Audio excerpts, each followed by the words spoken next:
Para hadirin dan hadirat yang dimuliakan oleh Allah. Kalau seandainya kita berbicara, yang paling penting ada pendapat seorang alim dari alim ulama, maka semua perkara itu adalah khilaf. Kalau seandainya begini model cara orang beragama, maka tidak ada yang haram di muka bumi ini. Semuanya halal. Antum mau mut'ah? Mau mut'ah? Mut'ah gayanya Syiah mau atau tidak?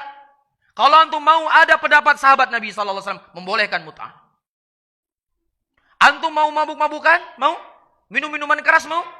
Ada pendapat sebagian ulama salaf yang mereka menghalal minuman keras kecuali hanya terbuat dari anggur saja. Selain daripada anggur, minuman keras semuanya halal. Apa lagi? Mohon maaf, antum ingin mendatangi istri melalui duburnya? Saya punya pendapat ulama salaf. Mereka mengatakan halal. Hah? Antum ingin makan riba? Ya, orang-orang yang tadi kerja di bank, kemudian buru-buru keluar dari bank, antum terlalu terburu-buru. Padahal ini perkara khilaf. Ada sebagian ulama yang mengharamkan riba, cuma riba nasi, adapun riba fadl mereka tidak mengharamkan. Jadi kalau mau mencari khilaf, apa saja kita akan ada ucapan para ulama di sana. Namun bukan begitu cara kita beragama. Ya, saya tantang semua dai-dai yang ada. Kalau seandainya dia bisa mendatangkan bahwasanya musik ini sepakat seluruh para ulama, maka saya ikut dengan ucapannya. Ini sama saja. Orang nggak mau terima kebenaran, cari pembenaran. Kalau begitu juga Syiah akan berkata, siapa yang mengatakan mut'ah itu adalah haram, ijma' seluruh para ulama, seluruh para sahabat Nabi, saya akan tinggalkan mut'ah ini. Kita nggak bisa menukilkan, karena ada khilaf para sahabat di sana. Bisa difahami? Namun al-ibrah bukan qaul fulan wal alan.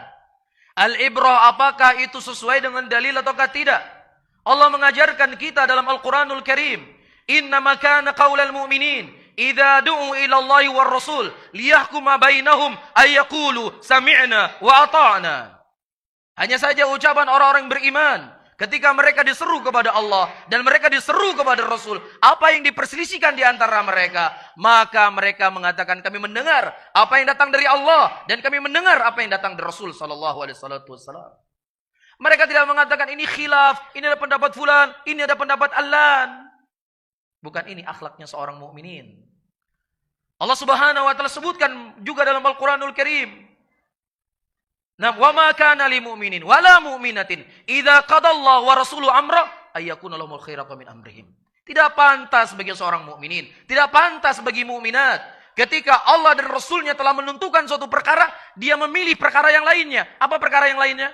Khilaf ulama, ada pendapat fulan. Ini perkara yang lainnya. Makanya Abdullah ibnu Mas'ud, Abdullah ibnu Abbas, itu kalau menurut konsep yang kita sebutkan tadi, terlalu kaku dalam beragama. Coba ibnu Abbas kenal sama dai-dai hari ini, mungkin beliau nggak bersikap seperti itu, lebih bijak sikapnya. Apa maksudnya? Disebutkan dalam Sahih Bukhari, datang orang-orang bertanya kepada Abdullah ibnu Abbas tentang permasalahan haji, masalah fikih ya, masalah haji. Kemudian Ibnu Abbas mendatangkan hadis dari Nabi SAW. Kemudian mereka berkata, wahai Ibnu Abbas, tetapi Abu Bakar berkata demikian, tapi Umar berkata demikian. Oh ya sudah, khilaf berarti ini. Ada pendapat Abu Bakar kok, kan begitu. Ada pendapat Umar kok dalam masalah ini. Ya sudah, udah kamu ngamalin ini, saya ngamalin ini. Apakah begitu? Ya, makanya Ibnu Abbas nggak kenal dai-dai zaman sekarang. Abdullah Ibnu Abbas menyebutkan, yushiku an tanzila alaikum hujarati minas sama. Aqulu qaulu Rasulullah sallallahu alaihi wasallam wa taqulu qaulu Abu Bakar wa Umar. Hampir-hampir batu-batu dari langit tersebut jatuh mengimpit kalian. Aku mengucapkan ucapan Nabi, kalian telah berkata Abu Bakar dan Umar. Ucapan Rasulullah ya mau ditentangkan dengan ucapan Abu Bakar dan Umar, begini sikap para Abdullah ibn Abbas. Bagaimana lagi ketika ditentangkan ucapan Rasulullah dengan ucapan selain daripada beliau? Iya. Disebutkan dalam Sahih Muslim, datang orang-orang kepada Aisyah radhiyallahu taala anha dan mengkhabarkan, Abdullah ibnu Mas'ud berfatwa bahwasanya wanita-wanita yang mereka mandi dari haid hendaknya membuka kepangan rambutnya. Itu pendapatnya ya Abdullah ibnu Amr bin As. Fikih kan? Masalah fikih enggak? Masalah fikih. Kemudian didengar oleh Aisyah radhiyallahu taala anha. Bagaimana sikap Aisyah? Sampaikan kepada Abdullah bin Amr bin As. Dulu saya mandi dari haid dan Nabi SAW masih hidup. Beliau tidak memerintahkan saya untuk membuka kepangan rambut saya. Kenapa kamu tidak langsung mengatakan kepada Abdullah bin Amr bin As, dia untuk sekalian berfatwa agar wanita mencukur rambutnya sampai gundul ketika dia mandi haid? Ini sikap ta'zim li hadithi Rasulullah sallallahu alaihi wasallam.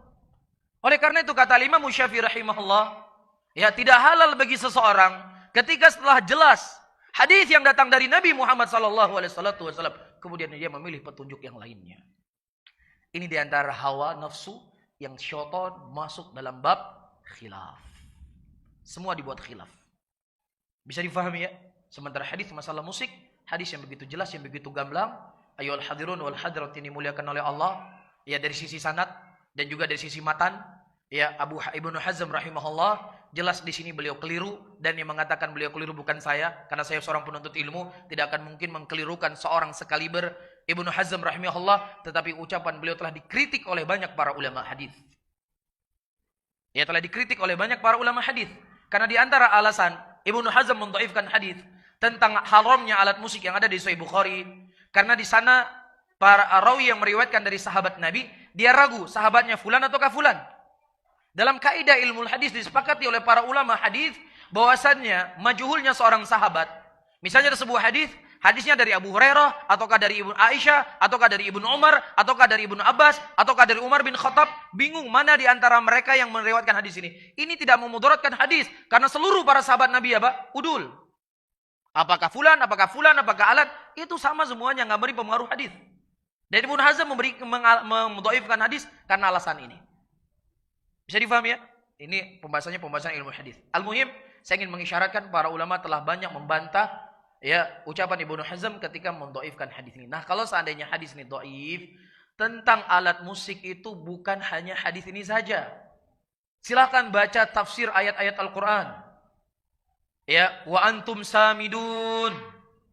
Ya, orang-orang munafik, orang-orang musyrikin pada waktu itu mereka mengejek Rasulullah sallallahu alaihi wasallam dalam keadaan mereka bernyanyi-nyanyi mengejek Rasulullah. Ini Allah mencela, menyebutkan tentang apa?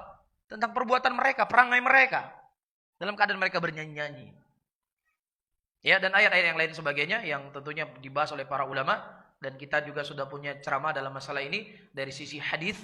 Ya, kita jabarkan dari sisi hadis Rasulullah sallallahu alaihi wasallam dan dari sisi ucapan para ulama dan bantahan para ulama, ya orang-orang yang mereka mengambil pendapat Ibnu Hazm rahimahullah mendhaifkan hadis tersebut. Bisa difahami ya?